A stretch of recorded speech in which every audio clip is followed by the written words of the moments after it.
বিভিন্ন নিউজেও দেখি যে সিজিপিএ অনেক কম, 3ও না, 3-ও নিচে, 2.95। তারপরও কিন্তু স্কলারশিপ নিয়ে বিভিন্ন দেশে যাচ্ছে। আমাদের দেশের একটা ভুল ধারণা আছে, সবাই মনে করে যে বিদেশে স্কলারশিপ পাওয়ার জন্য শুধু সিজিপিএটাই ম্যাটার করে, কিন্তু আসলে কিন্তু তা না। সিজিপিএ কম থাকাটা কিন্তু অপরাধের কিছু না। অনেকের অনেক সমস্যা থাকতেই পারে, আপনার জিআরই দেওয়ার সময় নেই, কিন্তু দেখা গেল যে আপনার একটা জব এক্সপিরিয়েন্স আছে। আপনি আরো একটা গুরুত্বপূর্ণ বিষয় হলো যে স্কলারশিপের ক্ষেত্রে আমি যেটাকে বলবো যে চাবিকাঠি, মানে মেইন যেটা, সবার একটা কমন প্রশ্ন, সেটা হচ্ছে সিজিপিএ অনেক কম কিন্তু তারপরও কিভাবে ফুল ফান্ডেড স্কলারশিপ পাইতেছে। যেমন ইউরোপের বিভিন্ন দেশ আছে, তারপর ইউএসএ, অস্ট্রেলিয়া। হ্যাঁ, এই প্রশ্নটা অনেকেরই থাকে এবং আমরা কিন্তু প্রায় ফেসবুকেও দেখি, বিভিন্ন নিউজেও দেখি যে সিজিপিএ অনেক কম, 3ও না, 3-ও নিচে, 2.95। তারপরও কিন্তু স্কলারশিপ নিয়ে বিভিন্ন দেশে যাচ্ছে। তো এটা কিভাবে? আসলে আমাদের দেশের একটা ভুল ধারণা আছে, সবাই মনে করে যে বিদেশে স্কলারশিপ পাওয়ার জন্য শুধু সিজিপিএটাই ম্যাটার করে, কিন্তু আসলে কিন্তু তা না। স্কলারশিপ কমিটি একটা ফুল প্যাকেজ চায়, শুধু সিজিপিএ দেখে না, তারা দেখে সিজিপিএর পাশাপাশি আপনাদের আরও কি আপনাদের স্কিল আছে।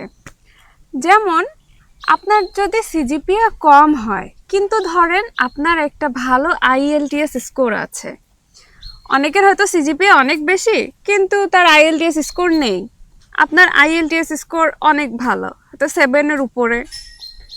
আবার অনেক সময় হয় কি, যেমন যাদের সিজিপিএ অনেক কম তারা অনেক সময় জিআরই পরীক্ষা আছে, এই জিআরই পরীক্ষাটা দিয়ে ফেলে। জিআরই পরীক্ষা দিলে এটা যদি একটা ভালো স্কোর উঠাতে পারেন, তাহলে আপনি এটা প্রমাণ করতে পারবেন যে হ্যাঁ, আপনার হয়তো সিজিপিএ খারাপ হয়েছে, কারণ অনেকেরই অনেক সমস্যা থাকতে পারে। সিজিপিএ কম থাকাটা কিন্তু অপরাধের কিছু না। অনেকের অনেক সমস্যা থাকতেই পারে, কিন্তু আপনি জিআরই স্কোর দিয়ে বুঝিয়ে দিলেন যে না, আপনার যোগ্যতা আছে। রাইট। এছাড়াও আরও অনেক উপায় আছে, যেমন অনেকে কিন্তু রিসার্চ ওয়ার্কের সাথে যুক্ত থাকে, অনেকে রিসার্চ এক্সপিরিয়েন্স থাকে, ভালো পাবলিকেশন থাকে। আপনারা যদি একটা ভালো পাবলিকেশনে আপনার নাম থাকে, তাহলে কিন্তু আপনি তাদেরকে দেখাতে পারবেন যে আপনারা রিসার্চ করতে পারেন, আপনার অভিজ্ঞতা আছে। অথবা আপনাদের যদি কিছু প্রোগ্রামিং নিয়ে কিছু কাজ থাকে, যেমন প্রোগ্রামিং আছে, পাইথন আছে, এগুলায় যদি আপনাদের দক্ষতা থাকে, সেগুলো কিন্তু অনেক ভালো কাজে দেয়। আর কি, এছাড়াও ধরেন ঠিক আছে আপনার জিআরই দেওয়ার সময় নেই, কিন্তু দেখা গেল যে আপনার একটা জব এক্সপিরিয়েন্স আছে, আপনি এমন এক জায়গায় চাকরি করেছেন যেখানে আপনি লিডারশিপ পজিশনে ছিলেন, আপনার আন্ডারে অনেক এমপ্লয়ি ছিল। এগুলো যদি আপনি প্রমাণ করাতে পারেন, তাহলে দেখবেন যে আপনার একটা কিন্তু খুব সুন্দর একটা সিভি তৈরি হয়ে গেল। এখন এই সিভিটা যখন স্কলারশিপ কমিউনিটি দেখবে, তারা ভাববে যে ঠিক আছে, তার সিজিপিএ হয়তো কম কিন্তু অন্যান্য দিক দিয়ে তো সে অবশ্যই অনেক ভালো, রাইট। এবং তখনই তারা নিয়ে নেবে। আরও একটা গুরুত্বপূর্ণ বিষয় হলো যে স্কলারশিপের ক্ষেত্রে আমি যেটাকে বলবো যে চাবিকাঠি, মানে মেইন যেটা, সেটা হলো একটি সুন্দর স্টেটমেন্ট অফ পারপাস, যেটাকে আমরা এসওপি বলি, আবার কোনো কোনো দেশের ক্ষেত্রে এটাকে মোটিভেশন লেটারও বলে। রাইট। সেখানে কিন্তু আপনাকে লিখতে হয় যে আপনি কেন এই স্কলারশিপের জন্য যোগ্য, নিজেকে কেন যোগ্য মনে করেন, এবং এই স্কলারশিপটি পেলে আপনি আপনার দেশের জন্য কি কি উপকার করতে পারবেন, এবং যেখানে যাচ্ছেন, যেই দেশে বা যেই ইউনিভার্সিটি, তাদের কি লাভ হবে।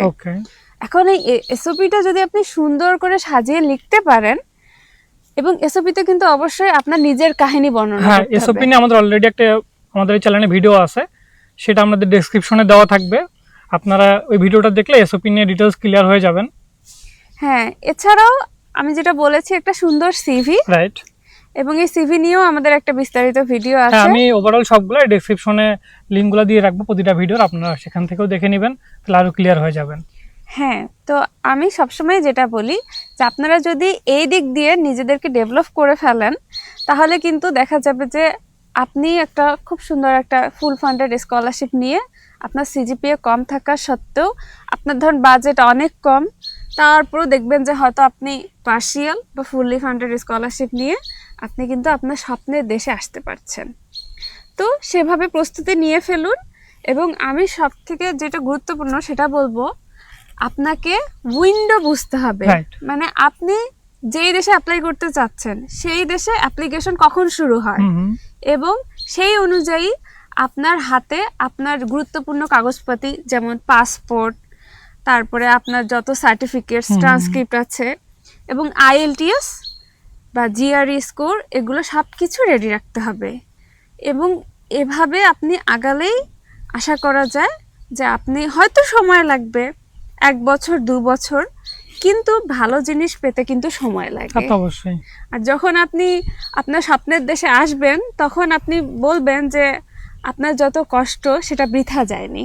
এরকম পিছনে সুন্দর পরিবেশ দেখবেন, সময় কাটাবেন।